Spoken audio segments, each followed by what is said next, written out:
मनु महाराज के दूसरे पुत्र, दो पुत्र थे, प्रियव्रत और उत्तानपाद। तो दूसरे पुत्र प्रियव्रत की कथा प्रारंभ करते हुए सुखदेव जी महाराज कहते हैं कि परीक्षित, प्रियव्रत बड़े प्रतापी राजा हुए और इतने प्रतापी राजा हुए कि एक बार बैठे बैठे सोचा उन्होंने कि ये रात्रि क्यों हो जाती है, रात्रि क्यों होती है। तो उन्होंने सोचा कि रात्रि होती है और ये सारा समय लोग अंधेरे में सोकर बर्बाद कर देते हैं, इसलिए रात्रि होने ही नहीं दूंगा। रथेन ज्योतिर्मयेन रजनी मपि दिनम करिष्यामि। इन्होंने ज्योतिर्मय रथ का सृजन किया और पृथ्वी की 7 परिक्रमा करके 7 दिन तक रात्रि होने ही नहीं दी, रात्रि होने ही नहीं दी।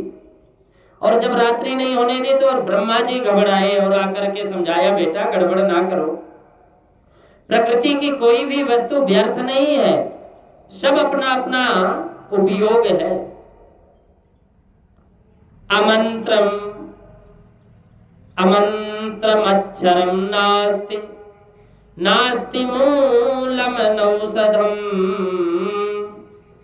अयोग्यः भूपुरुषो नास्ते योजक तत्र दुर्लभ। रात्रि में जहां विषयी पुरुष विश्राम करते हैं ना, वहीं संयमी पुरुष योगी जन समाधि लगा करके बैठ जाते हैं और अपना ध्यान में लगे रहते हैं।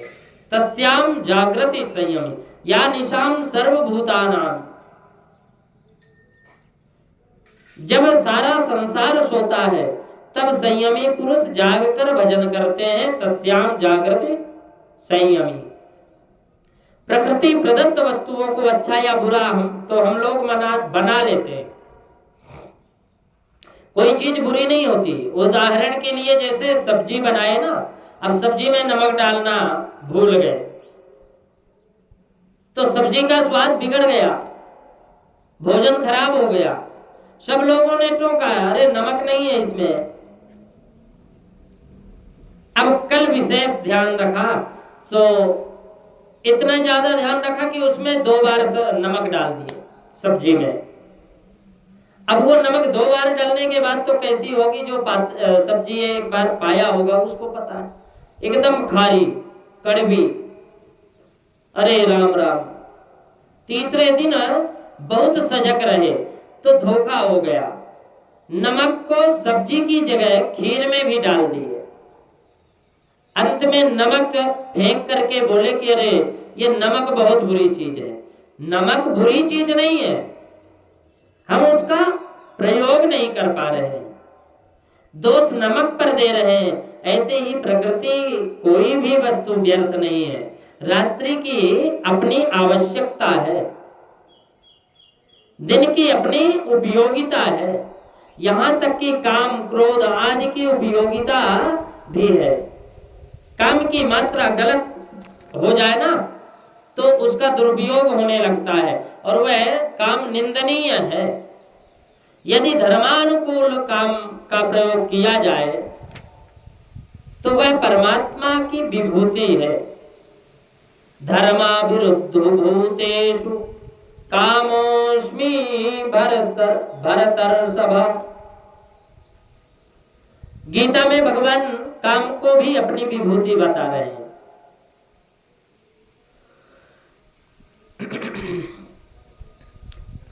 पर उसका ठीक से प्रयोग होना चाहिए।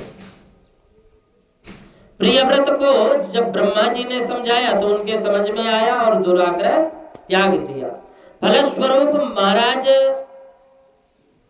प्रियव्रत के द्वारा पृथ्वी के 7 द्वीप का और 7 सागरों की संरचना की गई।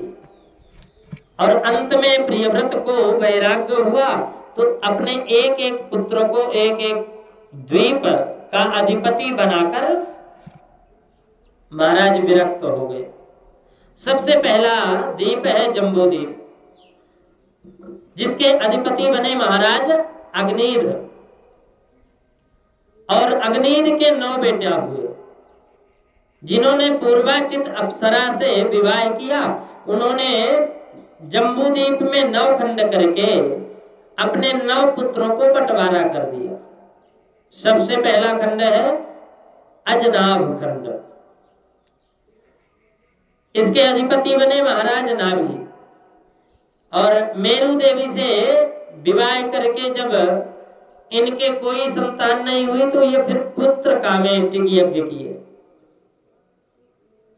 यज्ञ से भगवान प्रसन्न हुए और भगवान ने बोला कि क्या चाहते हो बोलो।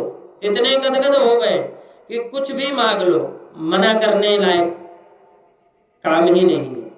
तो भगवान ने ब्राह्मणों से कहा, भाई आप लोग बताओ ये क्या चाह रहे हैं।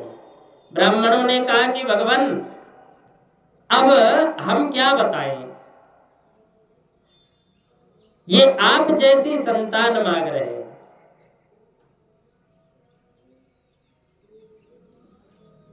किंचायम राजर्षि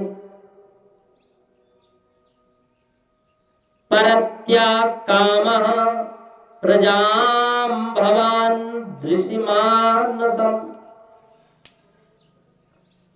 ये आप जैसे संतान मांग रहे हैं, कहते हैं कि आप जैसे इनको पुत्र की इनकी इच्छा है। किंचायम राजर्षि परत्य कामः प्रजां भवानी प्रजान भवादृश्य मां शासन। आप भगवान जब सुने तो हंसकर बोले, ओहो आप ब्राह्मणों ने वचन देकर यज्ञ किया है, तो ब्राह्मणों का वचन निभाने के लिए मैं स्वयं ही बेटा बनने को तैयार हूं। भगवान स्वयं नाभि पुत्र ऋषभ देव के रूप में प्रकट हो गए। बोलो ऋषभ देव भगवान की जय। अब ऋषभ देव भगवान के तेज ओज से इंद्र को भी स्पृहा होने लगी। इंद्र ने वर्षा कर दी, स्पृहा मतलब जलन होने लगी, तो वो फिर वर्षा करना बंद कर दिया, पानी बरसाना बंद कर दिए। तो ऋषभ भगवान ने अपने राज्य में अपने आप ही पानी बरसा लिया। तब इंद्र लज्जित हुए और अपनी बेटी जयंती का विवाह ऋषभ भगवान से कर दिया। इंद्र पुत्री जयंती के से विवाह करके ऋषभ भगवान ने 9 पुत्रों को जन्म दिया, जिनमें सबसे बड़े बेटे का नाम है भरत, जिनके प्रताप से इस अजनाभ खंड का नाम भारतवर्ष पड़ गया।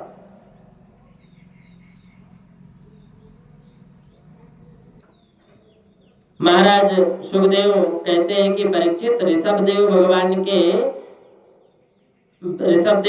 ने एक दिन सभी बच्चों को अपने पास बुलाए और अपने पास बैठाकर बड़ा सुंदर उपदेश दिया। बोले बच्चों, जगत में 2 ही आनंद है, एक तो विषया आनंद है ब्रह्मानंद, और विषयानंद आपको हर शरीर में हर योनि में प्राप्त होगा, पर ब्रह्मानंद प्राप्त करने के लिए केवल मनुष्य शरीर ही मिला है।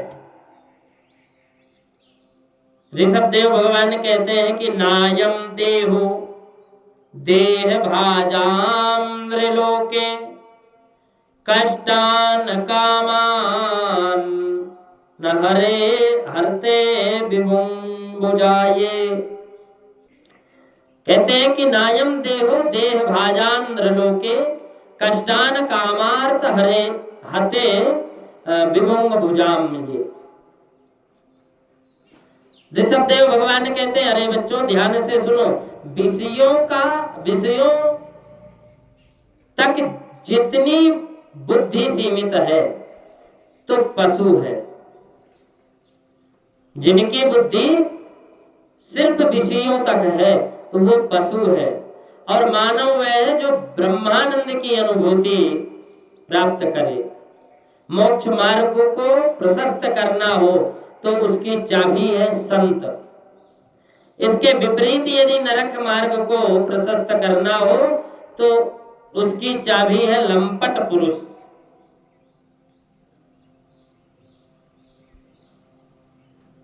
महत सेवाम द्वारमाहुर विमुक्ते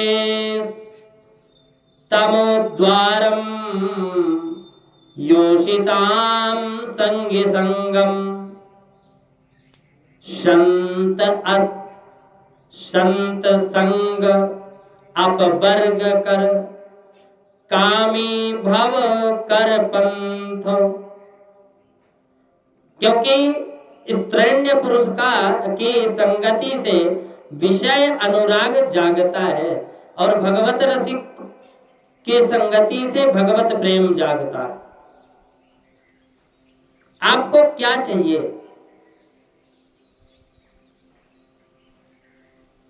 आप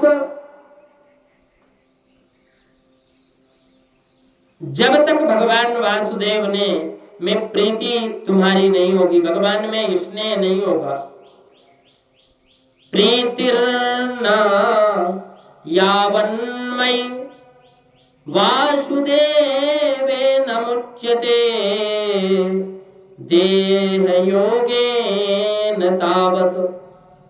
जब तक वासुदेव भगवान में प्रीति नहीं होगी ना, तब तक ये जन्म मरण का प्रपंच छूटने वाला नहीं है।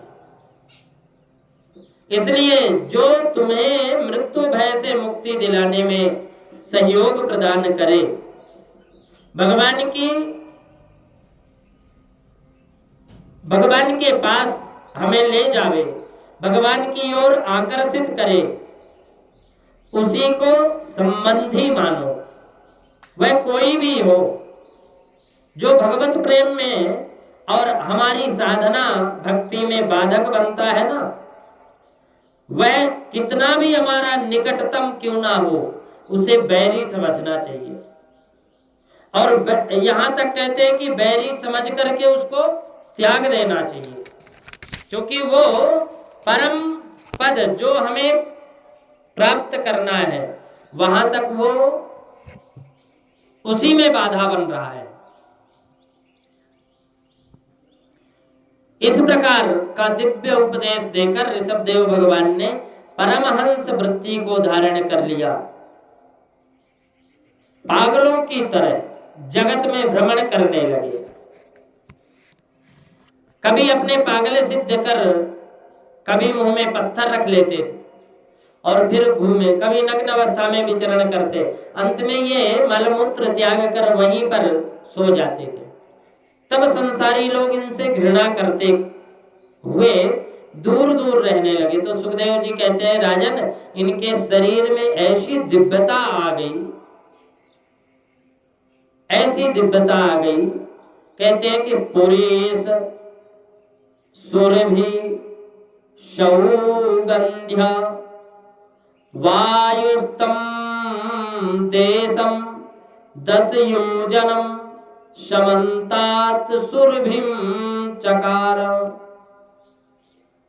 इतने देह में इतनी दिव्य सुगंध निकली इनके देह से कि 40 कोस तक वातावरण सुगंधित रहता। ऐसी दिव्यता आ गई कि 8 सिद्धियां प्रकट होकर प्रार्थना करने लगी, महाराज हमें चरणों की दासी बना लो, कुछ सेवाएं दीजिए। परंतु हृदयेन नाभ्यदंत। ऋषभदेव ने एक भी सिद्धि को अपने पास फटकने नहीं दिया। परीक्षित महाराज ने पूछा, गुरुदेव सिद्धियों के लिए लोग पागल बने घूमते हैं, कुछ लोग तो भूत प्रेत की सिद्धियां में ही जिंदगी बर्बाद कर देते हैं, पर अणिमादि सिद्धियां तो बड़ी दुर्लभ हैं उन सिद्धियों को ठुकरा क्यों दिए? बाबा सुखदेव कहते हैं कि राजन,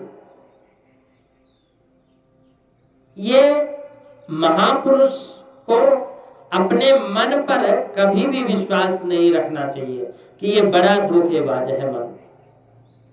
अभी मन में कोई इच्छा नहीं, क्योंकि हमारे पास कुछ नहीं है, फक्कड़ है।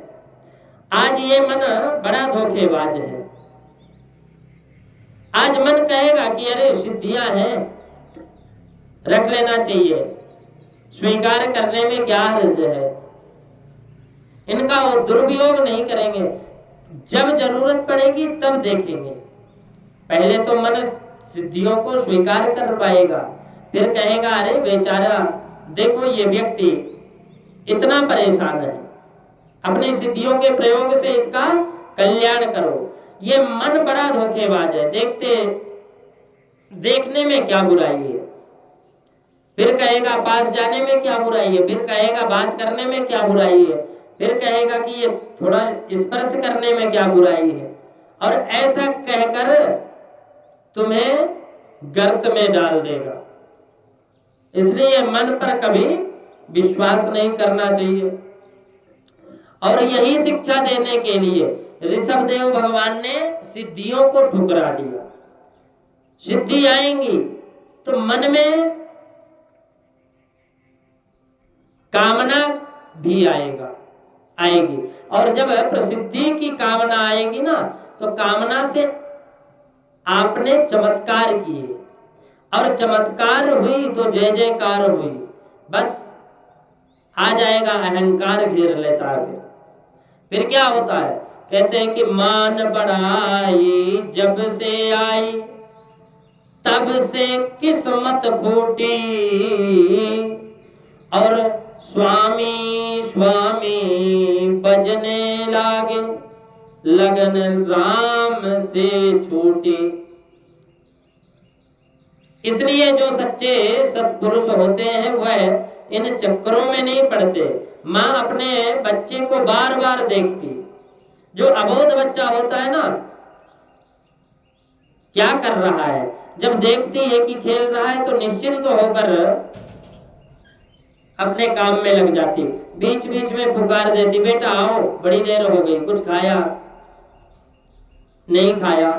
पर खेल में बच्चा इतना मस्त हो गया कि माँ की भी नहीं सुनता। तो माँ कहती है चलो थोड़ी देर और खेलने दो, बाद में। माँ का वात्सल्य तो पुत्र के लिए तत्पर लेने को, पर बेटा खेलने में मस्त है। बेटा खेलने में मस्त है थोड़ी देर और खेल ले। इसी प्रकार भगवान का स्वभाव है। जीव जहां भगवान की ओर अभिमुख हुआ, भगवान ने ये मान बढ़ाई कोई खिलौने उसे थमाए। प्राय बड़े बड़े महापुरुष इन खुनों में ही खेलते रह जाते हैं, इन सिद्धि और रिद्धि सिद्धियों के चमत्कार में ही फंसे रह जाते हैं। परंतु जो इन समस्त प्रलोभनों में का परित्याग कर देते हैं ना, वह प्रभु का सामीप्य और अनुग्रह प्राप्त करके, ये शिक्षा देने के लिए ही ऋषभदेव जी ने इन सिद्धियों को ठुकराया। अंत में ऋषभदेव परम गति को प्राप्त हुए। पर ऋषभदेव भगवान की इस बाह्य क्रिया का अनुकरण अरहन नाम के राजा ने बड़े विधिवत रूप से किए, और वहीं से जैन मत का शुभारंभ हुआ।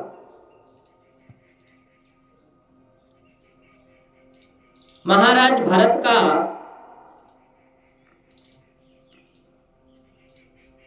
चरित्र ऋषभनंदन भरत सम्राट बने।